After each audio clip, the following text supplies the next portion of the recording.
devrais pas dire ça, c'est pas vendeur, mais j'ai un regard toujours sceptique sur ce que je fais. Une fois que je fais un enregistrement, je le laisse de côté, je le laisse à l'appréciation des gens qui l'écoutent. C'est paradoxal, c'est comme les... je trouve plus le mot, c'est les peintures que font les moines bouddhistes avec des grains de sable. Je retrouverai le mot. Mais c'est-à-dire qu'on met beaucoup d'années à faire un album, à monter un projet, à écrire la musique, à la répéter, à la travailler. Et une fois que c'est fait, ça appartient au passé. C'est-à-dire que le plus important dans un album, c'est le chemin qu'on parcourt pour y arriver.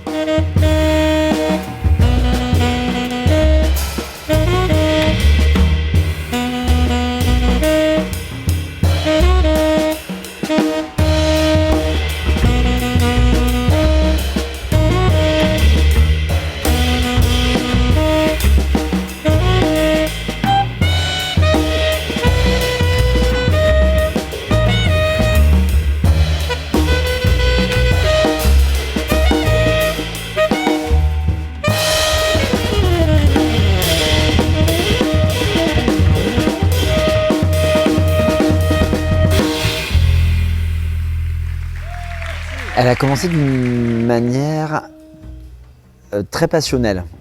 J'ai découvert d'abord la musique des Doors, qui est un groupe mythique des années 60, un groupe de rock psychédélique, on va dire, qui m'a énormément touché de par l'aspect très rythmique et très fort au niveau de l'implication corporelle et spirituelle de ce groupe.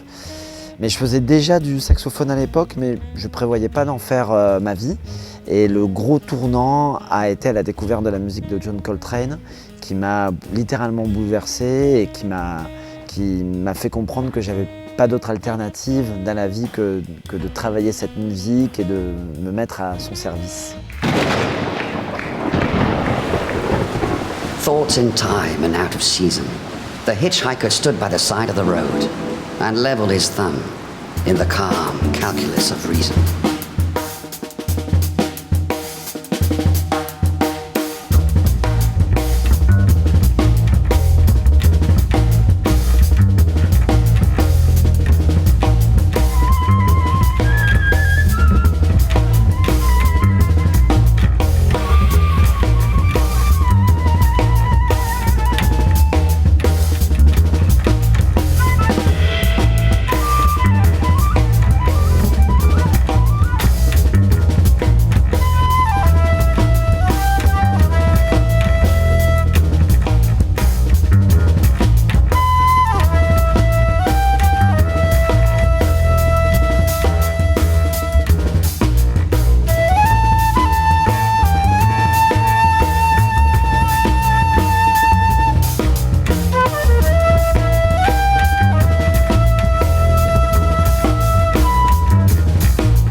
C'est un hommage dans le sens où c'est une réappropriation, donc c'est une relecture personnelle, c'est-à-dire la musique des Doors, on en fait ce qu'on veut au sein de notre groupe et de la musique qu'on aime, à savoir le jazz. C'est la première fois que je fais un disque et un projet en quartet.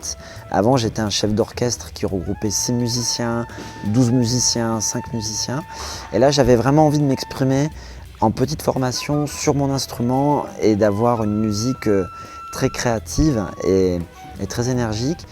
Et mon premier amour musical, c'était les Doors.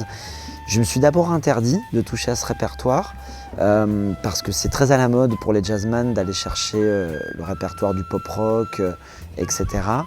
Je respecte tout à fait les gens qui font ça, mais ça n'a jamais été vraiment ma démarche.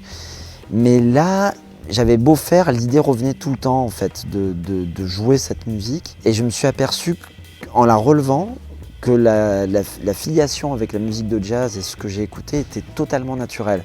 C'est-à-dire que les arrangements se faisaient de façon quasiment évidente. Et j'ai découvert après que les Doors étaient des grands fans de Coltrane, que sur certains enregistrements live, ils citent Coltrane carrément. Et il y a la même démarche chez les Doors et chez Coltrane. Et du coup, ce que j'aimerais faire pour ma musique, il y a la même démarche de développement, de plaisir de jeu, de plaisir rythmique, qui amène vers, j'espère, une émulation spirituelle ou une forme de libération.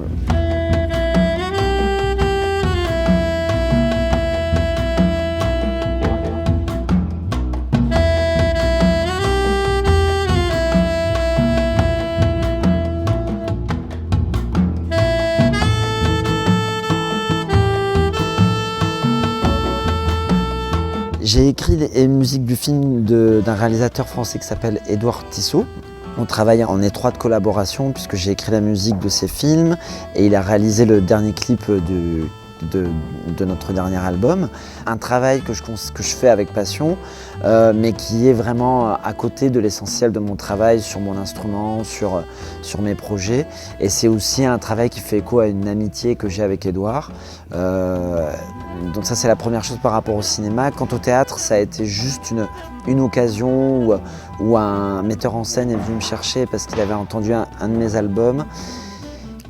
Mes premiers albums étaient très d'inspiration coltrénienne et il voulait une musique dans cet esprit-là, donc j'avais travaillé avec lui pour une pièce à Avignon, mais voilà, l'essentiel de mon travail reste focalisé sur mon quartet et ma musique.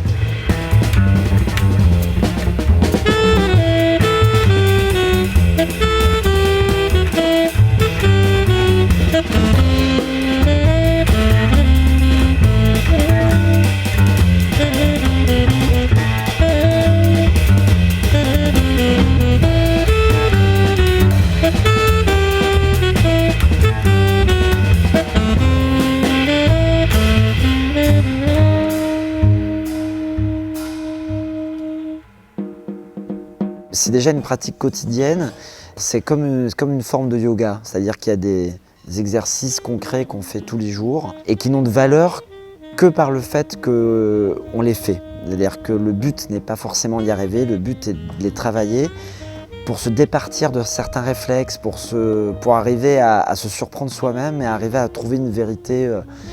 Parallèlement à ça, il y a toujours le rapport au maître et aux anciens, les gens qui nous ont influencés. Dexter Gordon, John Coltrane, Wayne Shorter, tous les grands instrumentistes qui sont sur les disques de jazz et que je travaille de façon très régulière pour m'imprégner de leur univers. Je suis professeur au conservatoire de Choisy-le-Roi, donc de jazz et de musique improvisée, mais surtout de jazz. Je pense que le jazz paradoxalement, ne s'apprend pas au conservatoire. On ne fait rien sans des maîtres, mais je pense que ces maîtres-là, c'est ceux qu'on voit dans les concerts, c'est ceux qu'on entend sur les disques. C'est un travail, c'est quand on va écouter un concert, qu'on discute avec le musicien ou simplement qu'on reste là à s'imprégner de la musique, c'est une musique de tradition orale et populaire. Donc c'est très dur de l'enseigner au conservatoire. Pourtant, c'est très bien qu'elle s'enseigne au conservatoire. C'est-à-dire que je pense qu'en conservatoire, on est là pour orienter, donner un niveau technique, mais l'essentiel ne se fait pas là, vraiment.